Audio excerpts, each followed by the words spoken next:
Breaking news చూస్తున్నాం. హైకోర్టులో కేటీఆర్ కు బిగ్ షాక్ తగిలినట్లుగా తెలుస్తోంది. ప్రస్తుతం అయితే హైకోర్టులో బిగ్ షాక్ తగిలినట్లుగా తెలుస్తోంది. అరెస్టుపై వారం రోజుల పాటు స్టే కోరినట్లుగా తెలుస్తోంది. అయితే తెలంగాణ హైకోర్టుకు సంబంధించి కేటీఆర్ కి ఇవాళ ఈ కార్ రేస్ పై కేసుకు సంబంధించి లంచ్ మోషన్ పిటిషన్ దాఖలు చేసిన నేపథ్యంలో హైకోర్టులో వాదోపవాదాల నేపథ్యంలో ఇవాళ విచారణ కొనసాగింది. అలాగే విచారణ పూర్తవడం జరిగింది. రైట్, ఇక ఇప్పుడు అప్డేట్ చూస్తూ ఉన్నాము. విచారణ కొనసాగించేందుకు ఇంకా హైకోర్టు ఆదేశాలు జారీ చేసినట్లుగా కనిపిస్తోంది. అరెస్టు పైన ఇంకా వారం రోజుల సమయం ఉందని హైకోర్టు ఇవాళ ఆదేశాలు జారీ చేసినట్లుగా తెలుస్తోంది. రైట్, ఇక ఈ కార్ రేసుకు సంబంధించి ఏదైతే క్వాష్ పిటిషన్ కోరినటువంటి నేపథ్యంలో హైకోర్టులో ఇవాళ అనేక రకాల ఆర్గ్యుమెంట్స్ జరిగాయి. హైకోర్టులో తెలంగాణ హైకోర్టులో కేటీఆర్కి ఊరట లభించిందన్నట్లుగా చెప్పుకోవచ్చు. అరెస్టుపై వారం రోజుల పాటు స్టే విధించినట్లుగా తెలుస్తోంది.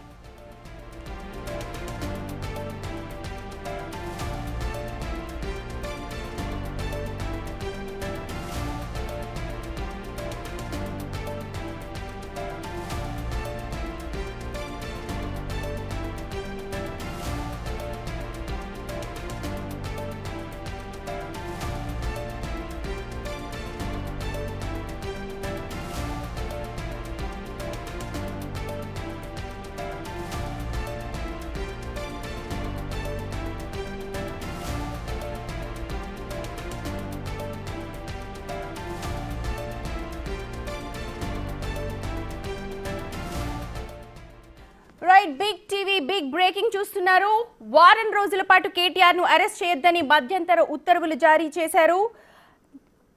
బిగ్ బ్రేకింగ్ న్యూస్, హైకోర్టులో కేటీఆర్ కు బిగ్ షాక్ అయితే తగిలింది. నిన్నటి నుంచి కూడా ట్విస్ట్ల మీద ట్విస్ట్లు కొనసాగుతూ ఉన్నాయి. కేటీఆర్ అరెస్టుకు సంబంధించి ఊహాగానాలు కూడా వెలువడుతూ ఉన్నాయి. అయితే విచారణకు కేటీఆర్ సహకరించాలని, తనపై పెట్టిన ఎఫ్ఐఆర్ ని కొట్టేయాలని చెప్పి ఇటు కేటీఆర్ తరపున వాదించిన లాయర్ సుందరం కోరారు. ఈ నెల 27కు విచారణ వాయిదా వేసినట్టుగా మనకు ఇప్పుడే సమాచారం అందుతోంది. వారం పాటు కేటీఆర్ ని అరెస్ట్ చేయొద్దు అని మధ్యంతర ఉత్తర్వులు జారీ చేశారు. రైట్, హైకోర్టులో కేటీఆర్ కి అయితే బిగ్ షాక్ తగిలినట్టే తెలుస్తోంది. ఇందులో కేటీఆర్ ప్రమేయం లేదు అని, కేటీఆర్ కి ఇందులో ఎటువంటి సంబంధం లేదు అని, కేటీఆర్ ఇందులో ఎలాంటి లాభాలు పొందలేదు అని గట్టిగా సుందరం వాదించారు. కానీ ఇవన్నీ కూడా తనపై పెట్టిన ఎఫ్ఐఆర్ ని కొట్టివేయాలని చెప్పి కూడా పిటిషన్ ని వేశారు. కానీ దీన్ని హైకోర్టు తిరస్కరించింది. ఈ నెల 27కి విచారణను వాయిదా వేసింది హైకోర్టు. వారం పాటు కేటీఆర్ ని అరెస్టు చేయొద్దని మధ్యంతర ఉత్తర్వులు కూడా జారీ చేసింది. అయితే విచారణను కొనసాగించేందుకే హైకోర్టు ఇక్కడ గ్రీన్ సిగ్నల్ ఇచ్చింది. అరెస్టుపై మాత్రం వారం రోజుల పాటు స్టే విధించింది. ఆ తర్వాత విచారణను ఈ నెల 27కు వాయిదా వేసింది హైకోర్టు.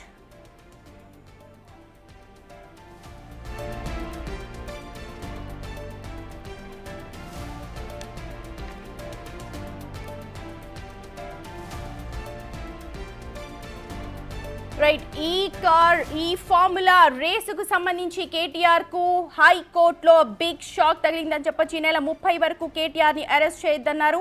ఆ తదుపరి విచారణను కూడా ఈ నెల 27కి వాయిదా వేసినట్లుగా మనకు తెలుస్తోంది. విచారణను కొనసాగించాలి అని కూడా హైకోర్టు అంటోంది. విచారణకు కేటీఆర్ పూర్తిగా సహకరించాలని డైరెక్షన్స్ ఇచ్చింది. అయితే కేటీఆర్ తరపు లాయర్ మాత్రం తనపై పెట్టిన కేసులన్నీ కూడా కొట్టివేయాలని, పిటిషన్ను తిరస్కరించాలని అన్నారు. కానీ వీటన్నిటినీ కూడా తిరస్కరించింది హైకోర్టు. ఈ నెల 27కి విచారణను వాయిదా వేసింది. 30 వరకు కూడా కేటీఆర్ ను అరెస్టు చేయొద్దని కోర్టు ఆదేశాలు జారీ చేసింది. పూర్తి వివరాలు అందించడానికి మా ప్రతినిధి సురేష్ సిద్ధంగా ఉన్నారు. Suresh, over to you. హైకోర్టులో సుదీర్ఘంగా వాదనలు కొనసాగాయి. 2 గంటల పాటు హైకోర్టులో వాదనలు వినిపించారు. ఇటు కేటీఆర్ తరపు న్యాయవాదితో పాటు అడ్వకేట్ జనరల్ కూడా వాదనలు వినిపించారు. ఈ వాదనల తర్వాత కొద్దిసేపటి క్రితమే హైకోర్టు న్యాయమూర్తి తీర్పు వెల్లడించడం జరిగింది. అయితే ఈ కేసుకు సంబంధించి విచారణకు హాజరు కావాలి, దీనికి సంబంధించి ఆయన విచారణకు సహకరించాలి పూర్తిగా అని చెప్పేసి కూడా చెప్పింది. కానీ ఈ నెల 30 వరకు మాత్రం కేటీఆర్ని అరెస్ట్ చేయొద్దు అని చెప్పేసి ఆర్డర్స్ ఇవ్వడం జరిగింది. ఎక్కడా కూడా ఆయన ఉదయం నుంచి కూడా ఈ ఎఫ్ఐఆర్నే క్వాష్ చేయాలి, ఎఫ్ఐఆర్కి సంబంధించి తప్పుడు కేసు నమోదు చేశారని చెప్పేసి కూడా కేటీఆర్ తరపు న్యాయవాదులంతా కూడా కోర్టు ముందు వాదనలు వినిపించడం జరిగింది. కానీ కోర్టు దాన్ని పరిగణలోకి తీసుకోలేదు. ఖచ్చితంగా ఏసీబీ విచారణకు సహకరించాలి, ఏసీబీ విచారణకు కేటీఆర్ వెళ్ళాలి అని చెప్పేసి కూడా ఆదేశాలు ఇవ్వడం జరిగింది. ఈ ఎఫ్ఐఆర్ని కొట్టేయలేమని చెప్పేసి కూడా స్పష్టంగా హైకోర్టు చెప్పింది. కాబట్టి విచారణ మళ్ళీ సోమవారానికి వాయిదా వేసింది. సోమవారం రోజు విచారణ జరుపుతామన్నది. కాబట్టి ఖచ్చితంగా ఏసీబీ విచారణకు పిలిస్తే కేటీఆర్ వెళ్ళాలి, విచారణకు పూర్తిగా సహకరించాలి అని చెప్పేసి కూడా ఆదేశాలు జారీ చేయడం జరిగింది. అయితే ఆ కేటీఆర్ తరపు నుంచి సుప్రీంకోర్టు సీనియర్ న్యాయవాది సుందరం వాదనలు వినిపించారు. సుప్రీంకోర్టుకు సంబంధించిన కొన్ని జడ్జిమెంట్లను కూడా చదివి హైకోర్టు దృష్టికి తీసుకురావడం జరిగింది.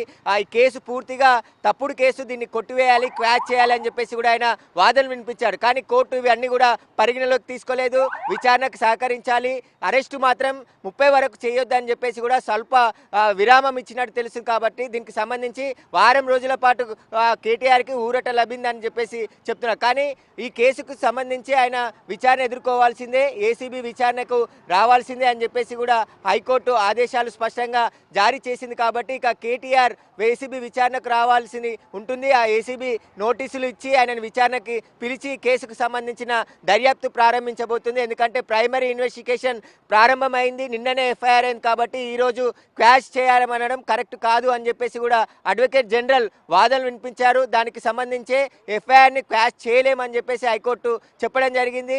30 వరకు మాత్రం స్టే విధించింది, అరెస్ట్ చేయొద్దని. కానీ విచారణకి కేటీఆర్ సహకరించాలి, పోలీసులకి ఏసీబీ అధికారులకి పూర్తిగా ఆయన సహకారం అందించాలని చెప్పేసి కూడా చెప్పడం జరిగింది. కాబట్టి కేటీఆర్ను ఏసీబీ విచారించబోతుంది. ఇక ఖచ్చితంగా ఆయనకు నోటీసులు జారీ చేసి ఈ ఫార్ములాకు సంబంధించిన కేసులో ఏం జరిగింది, అసలు అగ్రిమెంట్కు ముందే నిధులు చెల్లింపులు ఎందుకు జరిగాయి, ముందు అగ్రిమెంట్ జరిగింది, ఆ తర్వాత ఒక ఎంఈఓ క్యాన్సిల్ అయింది, ఆ తర్వాత మళ్ళీ హెచ్ఎండిఏనే నేరుగా మేము అగ్రిమెంట్ చేసుకుంటామని చెప్పింది. కానీ అగ్రిమెంట్ చేసుకున్నప్పటికీ చెల్లింపులకు జరిగిన డేట్ తేడా ఉంది. ముందుగానే ఈ 55 కోట్ల చెల్లింపులు జరిగాయని చెప్పేసి కూడా వాదనలు వినిపించడం జరిగింది.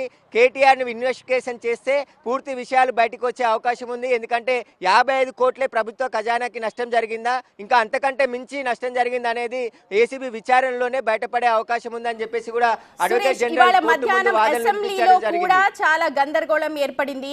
ఆ నేపథ్యంలోనే ముఖ్యమంత్రి రేవంత్ రెడ్డి కూడా చాలా క్లియర్ గా చెప్పారు, దాదాపు ఇది 600 కోట్ల స్కామ్, కానీ 55 కోట్లు ముందే తరలించారు.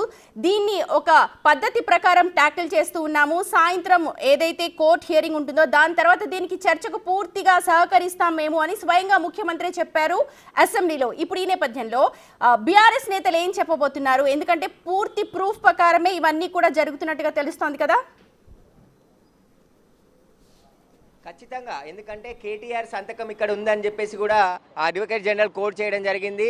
ఆయన నగదు చెల్లింపుల సమయంలో ఫైల్పై కేటీఆర్ స్వయంగా ఆయన సంతకం చేసి డబ్బులు ట్రాన్స్ఫర్ చేయాల్సిందిగా ఆదేశాలు జారీ చేశారు. కాబట్టి ఖచ్చితంగా కేటీఆరే ఇదంతా కూడా ఆ కంపెనీకి డబ్బులు ట్రాన్స్ఫర్ చేయమని చెప్పేసి చెప్పాడని చెప్పి ఐఏఎస్ అధికారి ఏదైతే సిఎస్కి ఇచ్చిన వివరణలో లేఖలో కూడా ప్రస్తావించడం జరిగింది. కాబట్టి ఈ ఆధారాలన్నీ తీసుకునే ఇప్పుడు ప్రభుత్వంలో లాయర్స్ మాట్లాడుతున్నారు. లోపల జరిగిన వాదోపవాదనలకు సంబంధించి మనకు డీటెయిల్స్ అందిస్తారు.